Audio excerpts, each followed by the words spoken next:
জাহাজের পাশে গিয়ে শুয়ে পড়লেন। তারপরে একটু গড়াগড়ি দিয়ে সমুদ্রে পতিত হলেন। জাহাজের যাত্রীরা সকলে দৃশ্য দেখল। সমুদ্রে পতিত হবার পরে আর কেউ কোনো খোঁজ খবর জানল না। তখন থেকে জাহাজ নির্বিঘ্নে চলতে আরম্ভ করল। হজরত ইউনুস আলাইহিসসালাম সমুদ্রে পতিত হবার সাথে সাথে এক বিশাল আকারের মাছ এসে তাকে গিলে ফেলল। নবী অক্ষত অবস্থায় মাছের পেটে এক অন্ধকারাচ্ছন্ন প্রকোষ্ঠে এসে পৌঁছলেন। অত্যন্ত গরম ছিল স্থানটি, শুধু কোনো রকম শ্বাস প্রশ্বাস নিতে সক্ষম হলেন তিনি। মহা বিপজ্জনক স্থান। নবী মাছের পেটে পৌঁছার পরে মাছ কিছুটা কষ্ট অনুভব করল, তাই সে তীব্র বেগে ছুটতে আরম্ভ করল। এক সমুদ্র থেকে অন্য সমুদ্রে, সেখান থেকে অন্য সমুদ্রে, এভাবে এক এক করে বহু সমুদ্র অতিক্রম করতে আরম্ভ করল। এক সময় নবী শুনতে পেলেন নতুন ধরনের এক জেকের ও তাসবিহ। অসংখ্য কণ্ঠে উচ্চারিত হচ্ছিল সে তাসবিহ। তাসবির কথাগুলো ছিল লা ইলাহা ইল্লা আনতা সুবহানাকা ইন্নী কুনতু মিনাজ জালিমিন। নবী তার পরিস্থিতির মুওয়াফিক তাসবিহ শুনতে পেয়ে তিনি তা মুখস্থ করে নিলেন এবং অবিরাম তা পাঠ করতে আরম্ভ করলেন।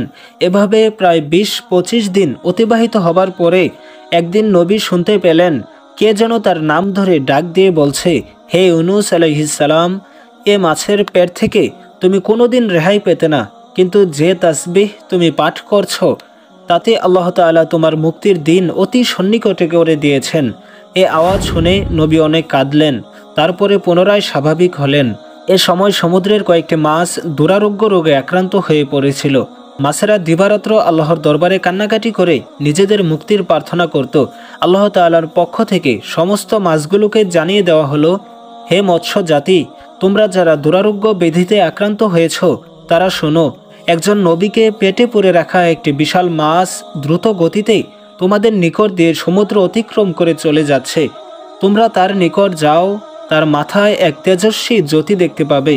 তোমরা সে জ্যোতির উজ্জ্বলতা দর্শন করো এবং তার শরীরের স্পর্শ করা পানি তোমাদের শরীরে লাগাও, তাহলে তোমরা দুরারোগ্য রোগ থেকে নিষ্কৃতি লাভ করবে।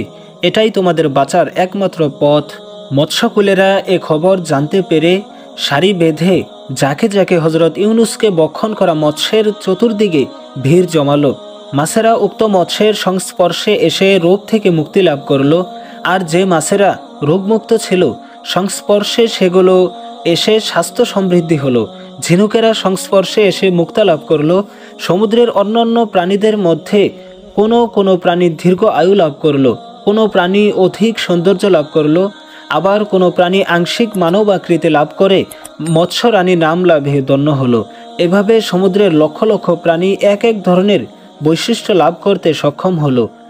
উক্ত মৎস্যটি সমুদ্রের যে পথে অগ্রসর হয়েছিল সে পথে অসংখ্য মানিক, জহরত, পান্না ও চুন্নি নামক দামি পাথরের জন্ম হয়েছিল। পরবর্তী সময় মানুষ সমুদ্র থেকে এগুলো আরোহণ করতে সক্ষম হয়েছিল। অদ্য পর্যন্ত পৃথিবীর মানুষেরা সমুদ্র থেকে উক্ত মূল্যবান পাথর উত্তোলন করে আসছে। মৎস্যটি হজরত ইউনুসকে পেটে নিয়ে আর কোনো আহার করেনি, শুধু সমুদ্রের পর সমুদ্র পাড়ি দিয়ে পথ অতিক্রম করে চলছিল।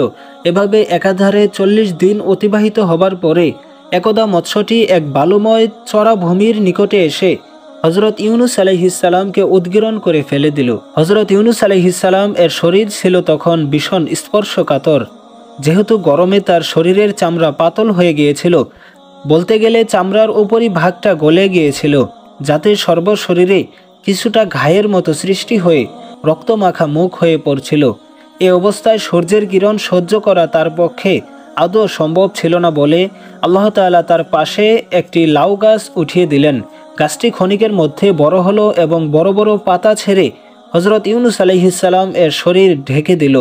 হজরত জিবরাইল আলাইহিসসালাম প্রথমে তার জন্য নরম খাবারের ব্যবস্থা করলেন, পরে তিনি গাছের লাউ খেলেন। সেখানে ৪০ দিন কাটালেন। যখন তার শরীরের স্বাভাবিক অবস্থা ফিরে এলো, তখন আল্লাহ তাআলা হজরত ইউনুস আলাইহিসসালামকে নিকটস্থ লোকালয়ে গিয়ে দিনের দাওয়াত দিতে আদেশ দিলেন। যে বালুময় চড়া ভূমিতে হজরত ইউনুস আলাইহিসসালাম অবস্থান করছিলেন তার অদূরে ছিল জনবসতি। সেখানকার জনগণ লোকমুখে নবীর দাওয়াতের কথা শুনে তার প্রতি আকৃষ্ট হয়েছিল, কিন্তু তাকে দেখার ভাগ্য তাদের হয়নি।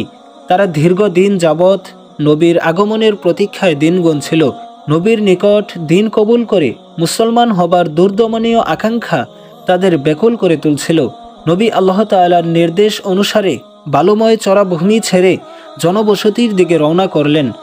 একদিন এক রাত পথ চলার পরে তিনি এসে লোকালয়ে পৌঁছলেন। সেখানে লোকেরা নবীর পরিচয় পেয়ে তাকে যথেষ্ট সম্মান প্রদর্শন করলেন। নবীর খেদমতে মানুষ সর্বদা লেগেই থাকত। নবী তাদেরকে ঈমানের দাওয়াত দিলেন। তারা দলে দলে এসে নবীর নিকট কালেমা পাঠ করে মুসলমান হলো এবং শরীয়তের যাবতীয় নিয়ম নীতি শিখতে আরম্ভ করে দিল। এরকম দিবারাত্র নবীকে তালিমের কাজে ব্যস্ত থাকতে হলো। এভাবে কয়েকদিন অতিবাহিত হবার পরে একদিন কোথা থেকে যেন নবীর স্ত্রী ও ছোট ছেলে এসে সেখানে উপস্থিত হলো। নবী তাদেরকে দেখে অবাক হলেন এবং আল্লাহর দরবারে অশেষ শুকরিয়া জ্ঞাপন করলেন। অতঃপর স্ত্রীর নিকট তাদের বেঁচে থাকার ঘটনা জানতে চাইলেন। নবীর স্ত্রী বললেন, আমরা আপনার হাত থেকে ছুটে পানির মধ্যে হাবুডুবু খাচ্ছিলাম। পানির প্রবল স্রোতে কখনো আমাদেরকে তলিয়ে নিত, আবার কখনো ভাসিয়ে রাখত, যাতে করে আমরা অত্যন্ত ভীত হলেও বেঁচেছিলাম। এভাবে কয়েক ঘন্টা থাকার পরে আমাদের পায়ে মাটি ঠেকে তখন সেখানে শক্ত করে দাঁড়াই। এ সময় স্রোতের প্রবলতা কিছুটা কমে যায়। একটু পরে আমরা দেখলাম সেখানের পানি সম্পূর্ণ শুকিয়ে গিয়েছে। তখন আমরা সেখান থেকে উঁচু দিকে হাঁটতে আরম্ভ করলাম। কিছু দূর হাঁটার পরে কয়েকজন মানুষকে দেখতে পেলাম। তারা আমাদেরকে অসহায় অবস্থায় দেখে নিকটে আসলো এবং আমাদের পরিচয় জিজ্ঞেস করলো। আমি তখন আপনার নাম বলে পরিচয় দিলাম। তারা আমাদের সম্মান প্রদর্শন করে তাদের সাথে নিয়ে চলল। আমরা তাদের সাথে তাদের বাড়িতে গিয়ে পৌঁছলাম। সেখানে তারা আমাদেরকে আশ্রয় দিল এবং আমাদের থাকা খাওয়ার সম্পূর্ণ ব্যবস্থা করে দিল।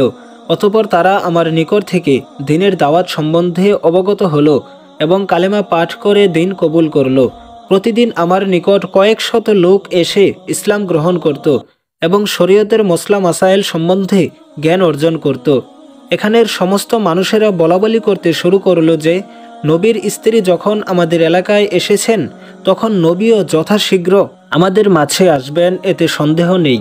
এছাড়া আমি একদিন স্বপ্নেও দেখেছি একজন শুভ্র পোশাক পরিহিত ব্যক্তি আমাকে লক্ষ্য করে বলল, হে নবীর স্ত্রী, তোমার স্বামীর উপর আল্লাহ তাআলার পরীক্ষা শেষ হয়েছে।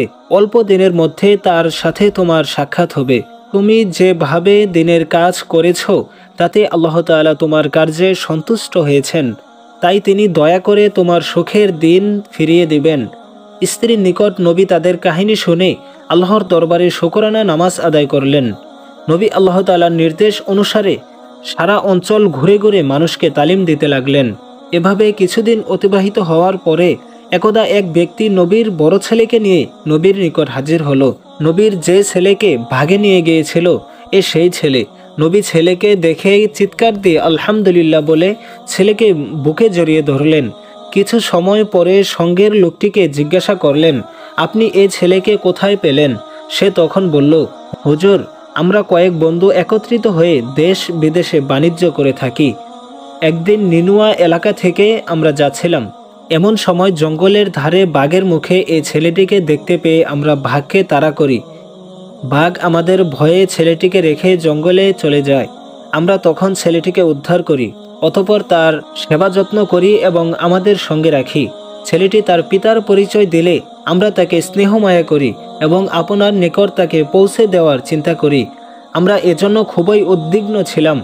হঠাৎ গতদিন এ অঞ্চলে আপনার আগমনের সংবাদ অবগত হই, তাই আজকে তাকে আপনার নিকট পৌঁছে দিতে এসেছি।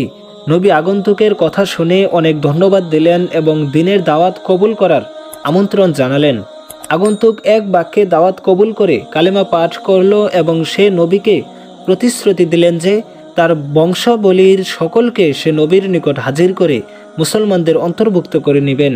আল্লাহ তাআলা হযরত ইউনূস আলাইহিস সালাম এর রুনাজারি ও দোয়া সম্পর্কে পবিত্র কোরআনে উল্লেখ করেছেন, যখন ইউনূস আলাইহিস সালাম আল্লাহর দরবারে আকুল প্রার্থনা করে মুক্তি চাইল, তখন আল্লাহ তাআলা তার আবেদনের জবাব দিলেন এবং তাকে বিপদ থেকে মুক্ত করলেন।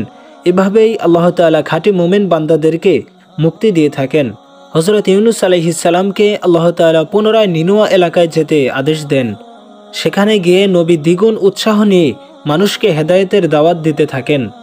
এবার কতক মানুষ নবীর দাওয়াত কবুল করে তার উপর ঈমান আনলো এবং তার নিকট শরীয়তের বিধিবিধান অবগত হয়ে তদানুসারে জীবন যাপন করতে আরম্ভ করলো।